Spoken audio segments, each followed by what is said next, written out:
Hello everyone, welcome to my channel learning with doctor Simpy.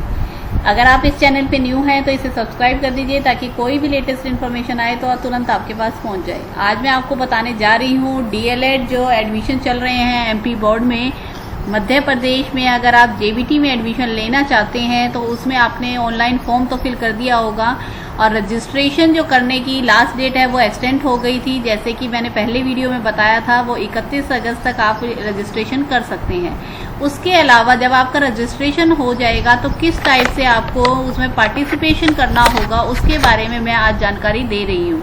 जैसे सबसे पहले काउंसलिंग के बारे में बता रही हूँ कि ऑनलाइन प्रवेश प्रक्रिया की तिथियों में संशोधन हुआ है। मतलब जो काउंसलिंग की डेट थी उसमें चेंजेस हुए हैं। जो डीएलएड 2020-21 में ऑनलाइन प्रक्रिया दिनांक 10 अगस्त से प्रारंभ हो चुकी है। और जो ऑनलाइन परीक्षा है प्रथम राउंड का पंजीकरण, संस्था चयन, त्रुटि सुधार वह 10 अगस्त से हो चुकी है और उसकी जो अंतिम तिथि है वह है 31 अगस्त 2020। और प्रथम चयन सूची का प्रकाशन 5 सितंबर। आपकी जो पहली जो फर्स्ट राउंड हो जाएगा तो उसके बाद आपका रजिस्ट्रेशन जो एडमिशन करना होगा उसकी जो लिस्ट होगी वो 5 सितंबर तक पब्लिश हो जाएगी। अगर मान लो आप किस गवर्नमेंट स्कूल में गवर्नमेंट कॉलेज में लेना चाहते हैं तो इस टाइप से ही एडमिशन होगा। प्राइवेट अगर कॉलेज में करना चाहते हैं तो प्राइवेट कॉलेज में जाकर भी आप कंसल्ट करेंगे तो भी आपका इजीली एडमिशन हो सकता है, क्योंकि कुछ कोटा होता है कॉलेज का जिसे अपने आप से फिल करना होता है। अगर जिससे इंसान को ये लग रहा है कि उसका नंबर नहीं आ पाएगा तो वह प्राइवेट कॉलेज में पहले से ही जाकर अपना रजिस्ट्रेशन करा सकता है। तो प्रथम चयन सूची के आधार पर संस्था में प्रवेश और प्रतीक्षा सूची के लिए आवेदन 5 सितंबर से 12 सितंबर तक। जब आपका नाम आ जाएगा तो जिस कॉलेज में आपका नाम आएगा वहां पर 5 सितंबर से 12 सितंबर तक आप अपना एडमिशन ले सकते हैं।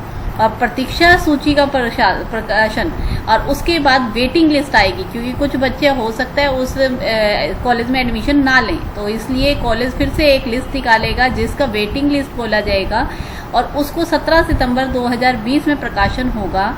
और उसमें प्रवेश के लिए 17 सितंबर से 22 सितंबर उसके लिए अगर आप एडमिशन ले सकते हैं। वेटिंग लिस्ट में अगर आपका नाम आ जाता है तो आप 17 सितंबर से 22 सितंबर 2020 तक एडमिशन ले सकते हैं।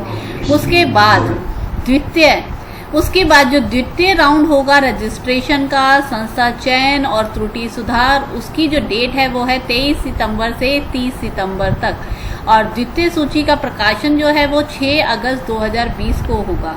और अगर मान लो आपका नंबर आ जाएगा तो आप 6 अक्टूबर से 10 अक्टूबर तक वहां पर एडमिशन ले सकते हैं। इसी तरह से वेटिंग लिस्ट होगी वो 16 अक्टूबर को प्रकाशित होगी और वेटिंग लिस्ट में अगर आपका नाम आ जाएगा तो 16 अक्टूबर से 20 अक्टूबर तक वहां पर एडमिशन आप ले सकते हैं। और टोटल जो काउंसलिंग की प्रक्रिया होगी उसमें 3 राउंड होंगे। जो तीसरे राउंड के पंजीकरण, संस्था चयन एंड त्रुटि सुधार जो होगा वो 23 अक्टूबर से 29 अक्टूबर तक होगा और उसकी जो लिस्ट होगी वो 6 नवंबर को आ जाएगी। और उसके बाद में अगर मान लो प्रतीक्षा सूची जो है उसके लिए जो चयन की डेट होगी वो होगी 6 नवंबर से 13 नवंबर तक और उसका प्रकाशन हो जाएगा 20 नवंबर 2020।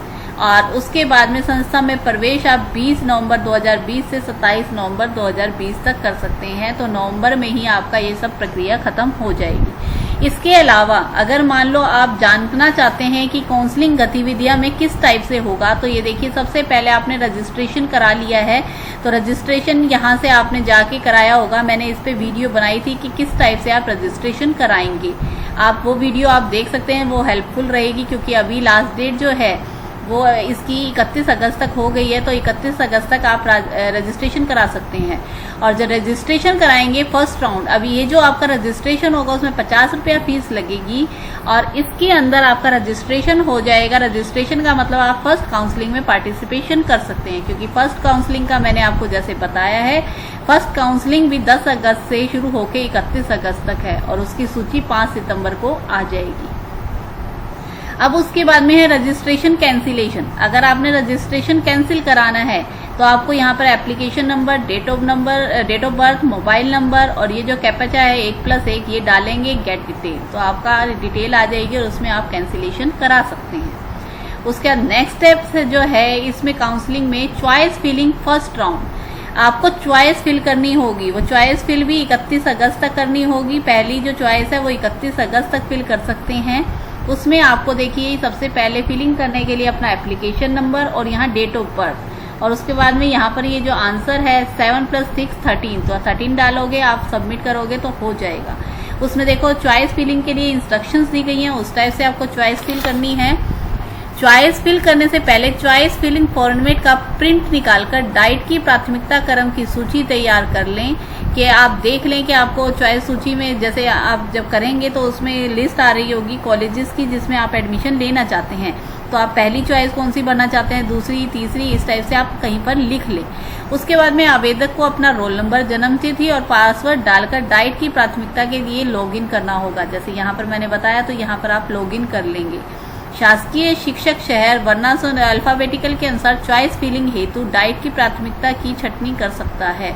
अब आपको पहले वो जो शासकीय शिक्षक शहर और अल्फाबेटिकल ऑर्डर के हिसाब से चॉइस फिलिंग वो जो है वो अपने आप ही कर देगा। जैसे आप फिल करेंगे पहला ये, दूसरा ये, तीसरा ये, और तो उस टाइप से वो अल्फाबेटिकल ऑर्डर में अरेंज हो जाएगा। और फ्रेशर कावद अपने मूल निवास से संबंधित डाइट का विकल्प चुन सकेगा एवं उस पर टिक कर सकेगा होगा, और उसे अपने घर के जो आसपास पड़ रहा है उस पर आप टिक कर सकते हैं। चॉइस फिलिंग करते समय डाइट की प्राथमिकता का चयन को जोड़ना, हटाना एवं क्रम को बदलना। अगर आप मान लो उसमें डालना चाहते हैं, एक बार डाल दिया, फिर उसको हटाना चाहते हैं या सेव करना चाहते हैं तो किस टाइप से करेंगे देखिए।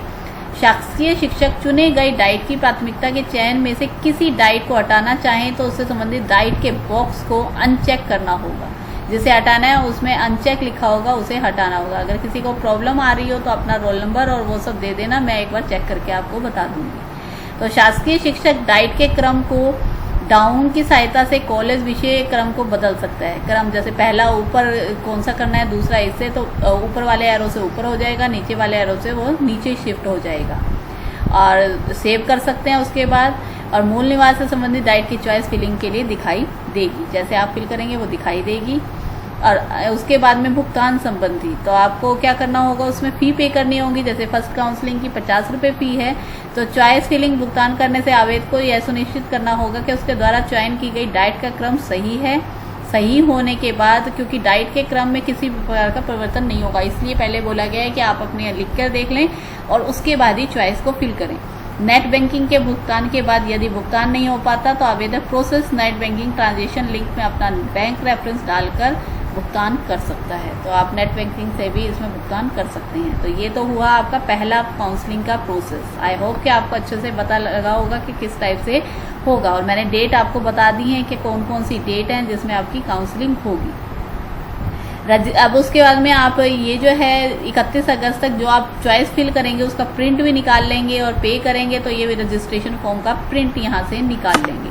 तो application number, date of birth, registration mobile number और डिटेल, आपकी डिटेल आ जाएगी और उसका आप प्रिंट निकाल लेंगे, ताकि इन फ्यूचर जब आप काउंसलिंग के लिए या फिर फिजिकल प्रेजेंट होंगे तो आपके काम आएगा। अगर आपने ये फिल कर दिया और उसके बाद में एडिट करना चाहते हो रजिस्ट्रेशन फॉर्म को, तो फिर 50 रुपये दोबारा से फीस लगेगी और आप फिर उसे एडिट कर सकते हैं। जैसे एक बच्चे ने बोला हुआ था कि उसके पिता का नाम गलत भर दिया है, तो उस रजिस्ट्रेशन फॉर्म को एडिट कर सकते हैं, लेकिन आपकी फ़ीस दोबारा से 50 रुपये लगेगी। और रिकवर योर पासवर्ड, वो भी 10 से 31 अगस्त तक आप रिकवर कर सकते हैं। तो ये थी आपके लिए, क्योंकि मुझे कुछ कह रहे थे कि काउंसलिंग में किस टाइप से पार्टिसिपेशन करना होगा, तो ये है काउंसलिंग की सब अपडेट। आई होप कि अच्छे से समझ आया होगा। अगर फिर भी कोई प्रॉब्लम आ रही है तो कमेंट सेक्शन में लिखिएगा, I will help you. Thanks for watching and please like, share and subscribe my channel.